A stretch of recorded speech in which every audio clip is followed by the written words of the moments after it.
अस्सलाम वालेकुम दोस्तों, उम्मीद करता हूँ सब लोग ठीक होंगे। दोस्तों, आज का जो टॉपिक है वो नंबर सिस्टम के ऊपर है। और नंबर सिस्टम की सबसे पहले हम लोग डेफिनेशन करते हैं कि क्या होता है। दोस्तों, नंबर सिस्टम जो है वो बुनियादी तौर पर क्वांटिटीज़ को ज़ाहिर करने का एक तरीक़ेकार होता है। यहाँ पर मैं आपको बताता चलूँ कि टोटल 4 हम लोगों के पास नंबर सिस्टम होते हैं जिनकी मदद से हम क्वांटिटीज़ को या डेटा को रिप्रेजेंट करते हैं। जैसे कि सबसे पहले नंबर पे होता है डेसिमल नंबर और सिस्टम, और इसकी जो बेस लाइन होती है वो होती है 10। जबकि दूसरे नंबर पे जो हम लोगों के पास होता है उसको हम लोग कहते हैं बाइनरी नंबर सिस्टम, जिसकी बेस लाइन होती है 2। और तीसरा जो होता है उसे हम लोग कहते हैं ऑक्टल नंबर सिस्टम, उसकी बेस लाइन होती है 8। जबकि चौथा और जो लास्ट होता है उसको कहते हैं हेक्सा डेसिमल नंबर सिस्टम, और उसकी बेस होती है 16। तो अब हम लोग बारी बारी आज की वीडियो के अंदर ये देखेंगे कि हम लोग एक नंबर से दूसरे नंबर में कैसे जो है वो शिफ्टिंग करते हैं। तो सबसे पहले की तरफ हम लोग चलते हैं कि ये डेसिमल नंबर सिस्टम जो है उसको हम लोग बाइनरी या ऑक्टल या हेक्सा में कैसे कन्वर्ट करते हैं। तो दोस्तों, अगर आपने डेसिमल नंबर सिस्टम को पहचानना है कि वो कैसे लिखा जाता है, सपोज करता हूँ मैं आपके सामने एक नंबर लिखता हूँ 53, और उसके साथ जो है वो यहाँ पर मैं जब 10 लिखूँगा तो इससे ये पता लग जाएगा कि ये जो नंबर है ये एक डेसिमल नंबर है। अगर मैं यहाँ पर 10 की बजाय 8 लिखूँगा तो ये हो जाएगा ऑक्टल, और अगर 16 लिखूँगा तो यहाँ बन जाएगा ये हेक्सा, और अगर 2 लिखूँगा तो ये बाइनरी हो जाएगा। ठीक है।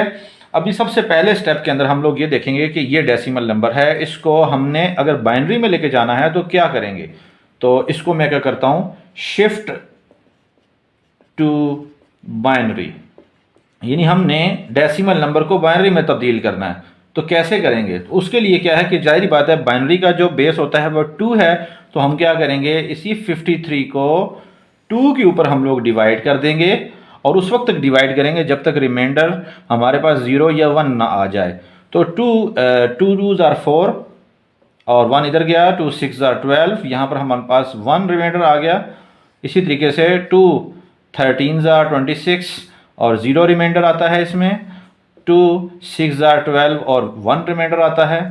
इसी तरीके से 2 3s are 6 और 0 रिमाइंडर आता है, और 2 1s are 2, और यहाँ पर हमारे पास 1 रिमाइंडर आ जाता है।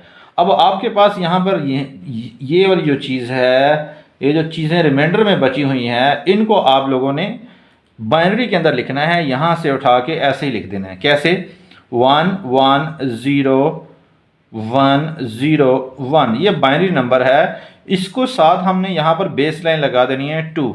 अब ये हम लोगों के पास एक डेसिमल नंबर को हम लोगों ने बाइनरी के अंदर तब्दील कर दिया।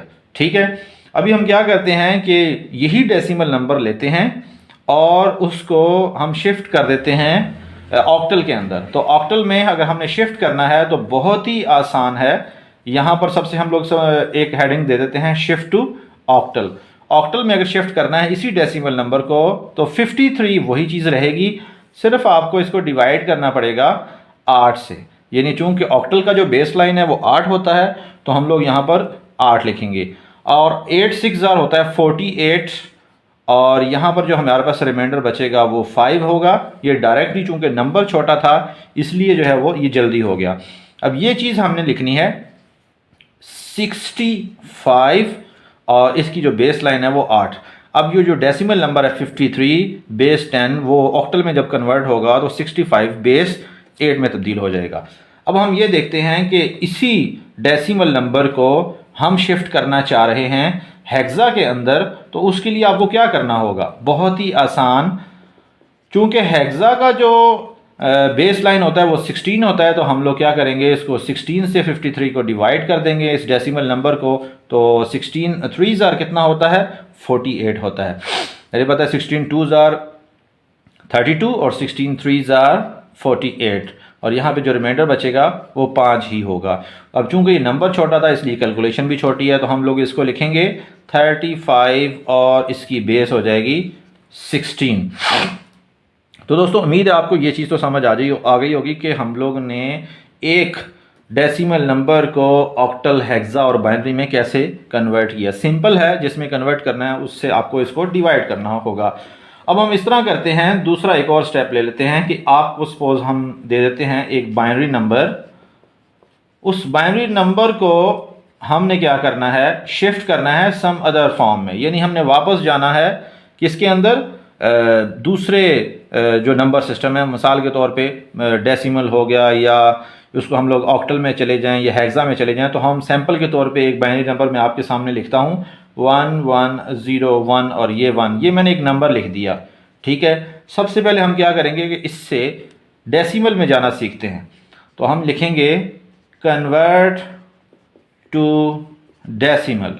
तो डेसिमल में अगर जाना है तो ज़ाहिरी बात है, जब आप डेसिमल से बाइनरी में जाते हैं तो 2 से हम लोग क्या करते हैं, डिवाइड करते हैं। अब वापस जाने के लिए हमें 2 से मल्टीप्लाई करना पड़ेगा। तो इसको ऐसे ही लिखेंगे 1 मल्टीप्लाई बाय 2 की पावर 0 प्लस 1 मल्टीप्लाई बाय 2 की पावर 1 प्लस ये 0 आ जाएगा, मल्टीप्लाई बाय 2 की पावर 2 प्लस 1 मल्टीप्लाई बाय 2 की पावर 3 और सिमिलरली प्लस 1 मल्टीप्लाई बाय 2 की पावर 4।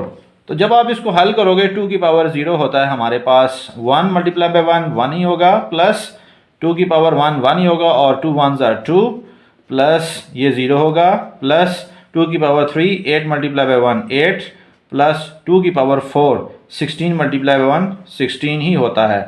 तो जब आप इसको सम अप करोगे तो आप लोगों को यहाँ नज़र आ जाएगा 16 और 8 हमारे पास होता है 24 और 24 26 और 27। तो ये डेसिमल के अंदर ये 27 जो है वो इसको रिप्रेजेंट करता है। अभी हम ये देखते हैं कि यही हमारे पास बाइनरी नंबर हो, इसको हम लोगों ने कन्वर्ट करना है एक ऑक्टल के अंदर। तो ऑक्टल में अगर आपने कन्वर्ट करना है किसी भी बाइनरी नंबर को, फॉर एग्जांपल यही बाइनरी नंबर है 11011, तो इसको हमें क्या करना पड़ेगा। अब चूंकि ऑक्टल में 8 तक नंबर होते हैं तो हमें इसको 3-3 के पेयर्स बनाने पड़ेंगे, यानी 3 पेयर जैसे ये बना दिए। यहाँ पर चूंकि 2 पेयर्स हैं तो तीसरा बनाने के लिए हम यहाँ पे खुद से 0 लगाना पड़ेगा। अब 3 बिट के अंदर 011 जो होता है वो 3 को शो करता है, यानी ऐसे लिखेंगे 011 फिर 3 को शो करता है तो उसको ऐसे लिखेंगे 33 और ये उसकी बेस लाइन हो जाएगा 8। तो इस तरीके से हम लोग एक बाइनरी नंबर को ऑक्टल में चेंज कर सकते हैं। दोस्तों अभी हम लोग ये देखने की कोशिश करते हैं कि यही आपके पास बाइनरी नंबर है, इसको हम लोग क्या करते हैं, हेक्सा के अंदर चेंज करते हैं। हेक्सा में चेंज करने के लिए इसी नंबर को 11011 जो डेसिमल में 27 है उसको हम लोग 4-4 के पेयर बनाएंगे। जैसे मैंने ये इसके एक 4 पेयर बना दिए 4 बिट्स के। अब यहाँ पे चूंकि 1 बिट है तो हमें साथ 3 0 और लगाने पड़ेंगे। अब ये जो चीज़ है हमें कैसे पता लगेगा कि ये 1011 है, चूंकि 4 बिट का जो फार्मूला होता है वो है 1 2 4 और 8। तो ये किस चीज़ को शो कर रहा है, 8 और 2 10 और 1 11। तो 11 को हेक्सा में हम लोग कहते हैं B, और यहाँ पे आ जाएगा ये 1 है तो ये 1B और साथ बेस लाइन इसकी हो जाएगी 16।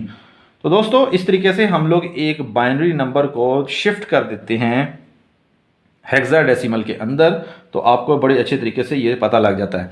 अभी मैं आपको ये बताता हूँ कि अगर हमारे पास सपोज हम लोगों के पास नंबर सिस्टम जो है वो बाइनरी की बजाय अगर ऑक्टल में आ जाता है, यानी ऑक्टल नंबर सिस्टम है, तो और ऑक्टल नंबर को हमने तब्दील करना है बाइनरी के अंदर या हेक्सा में, तो कैसे करेंगे। सपोज मेरे पास एक नंबर है 72, ये एक ऑक्टल नंबर है, ठीक है। हमने इसको बाइनरी में करना है तो बहुत ही आसान है, डायरेक्ट तरीका मैं आपको बताता हूँ। 2 को ऑक्टल के अंदर लिखा जाता है ऐसे 0 1 0, ठीक है। ये हमें कैसे पता लगा, ये ऐसे पता लगेगा 1 2 4 इस फार्मूले से। अब यहाँ पर देखें कि अगर आपके पास 0 होगा तो ऐसे होगा, 0 0 1 के ऊपर ये हमारे पास 1 शो करेगा, 0 1 0 के ऊपर ये 2 शो करेगा, 0 1 1 के ऊपर 3 शो करेगा, 1 0 0 पे 4 शो करेगा, और 1 0 1 पे 5, और 1 1 0 पे 6, और 1 1 1 के ऊपर ये शो करेगा 7। तो यहाँ पर ये जो 7 है वो बुनियादी तौर पर 1 1 1 उसकी जगह पे हम लोग लिखेंगे 1 1 1। तो ये हम लोगों के पास एक 72 नंबर जो है वो उसको हम लोगों ने कन्वर्ट कर दिया एक अदद बाइनरी नंबर के अंदर। अब इसी ऑक्टल नंबर को अगर मैं हेक्सा में चेंज करना चाहता हूँ तो ये सबसे आसान तरीका है कि सबसे पहले आप उसको बाइनरी में चेंज करें, उसके बाद इसके ही चार चार पेयर बना लें। ये भी 2 बने हुए हैं तो इधर 2 साथ सिफर लगा दें तो ये भी 4 बन जाएंगे। अब ये क्या चीज़ है, 1 2 4 8 यानी 8 और 2 10 और 1 11। तो 11 को लिखा जाता है b की शक्ल में और ये 2 और 1 3। तो ये 3b हम लोगों के पास 16 साथ बेस लाइन लग जाएगी। तो ऑक्टल नंबर जो 72 है वो अगर आप उसको हेक्सा में लिखोगे तो ऐसे लिखा जाएगा। सिमिलरली अगर आपके पास कोई हेक्सा का नंबर आ जाता है, जैसे मैं अभी आपके सामने एक हेक्सा का नंबर बना देता हूं और मैं उसको कहता हूं कि आप इस हेक्सा के नंबर को आप तब्दील कर दें किस में, मिसाल के तौर पे मैं लिखता हूं A7। ये एक हम लोगों के पास एक नंबर है 16, यानी एक हेक्सा नंबर है। ठीक है, हम लोग इसको सबसे पहले तब्दील करेंगे बाइनरी के अंदर। ठीक है, तो बाइनरी में 7 को, क्योंकि ये हेक्सा जो होता है वो 16 इसकी बेस लाइन है, यानी 2 की पावर 4 इज इक्वल टू 16, यानी इसमें जो नंबर ऑफ बिट्स होंगी वो 4 लेनी होंगी। तो 7 जो है वो अगर आप 4 बिट की शक्ल में लिखेंगे तो आपको ऐसे लिखना पड़ेगा 0 1 1 1। कैसे, 1 2 4 और ये 8। तो 4 और 2 6 और 1 7। तो ये वाली जो तीनों बिट्स हैं ये हमारे पास ऑन होंगी और आगे वाली ऑफ होगी, तो ये 7 को रिप्रेजेंट करेगा। जबकि जो 8 ये साथ ए है, ए कह रहा है 10 को, तो यहाँ पे हम लोग इसको दोबारा लिख लें 1 2 4 और 8। तो 8 और 2 कितना होता है 10। इसका मतलब जो 8 और 2 वाली बिट है वो 1 1 रहेगी, बाकी सारी 0। इस तरीके से आप एक हेक्सा नंबर को बाइनरी में चेंज कर सकते हैं। अब ये बाइनरी में आ गया, इसको फिर आप अगेन ऑक्टल में भी चेंज कर सकते हैं। वो कैसे, सिंपल है, आप इसको 3 का पेयर बनाएं, ये भी 3 का पेयर बनाएं और ये भी 3 का पेयर बनाएं। यहाँ पर एक सिफर आपको लगाना है, मजीद पड़ेगा, तो ये आपको ये लगा दिया। ठीक है, अब ये 111 तो 7 को शो कर रहा है, ये 1004 को शो कर रहा है और ये चीज़ 2 को, यानी 247 8। तो इस तरीके से आप एक हेक्साडेसिमल नंबर को बाइनरी में कन्वर्ट करें और फिर दोबारा उसको ऑक्टल में भी कर सकते हैं। तो दोस्तों, उम्मीद करता हूँ आज के लेक्चर के अंदर आपको ये बहुत सारे जो कन्वर्जन मैंने आपको सिखाई हैं ये फिंगर टिप्स पे आपको याद हो जाएंगी। और अगर फिर भी कोई क्वेश्चन आपके ज़हन में है तो मुझे कमेंट सेक्शन में पूछें, इंशाअल्लाह ताला हम फिर कोई वीडियो बना लेंगे जिसमें मज़ीद आपको एग्जाम्पल से इसको समझा देंगे। तो दोस्तों, वीडियो अच्छी लगी तो लाइक करें, सब्सक्राइब करें। अब हमें इजाज़त दें, अल्लाह हाफिज़।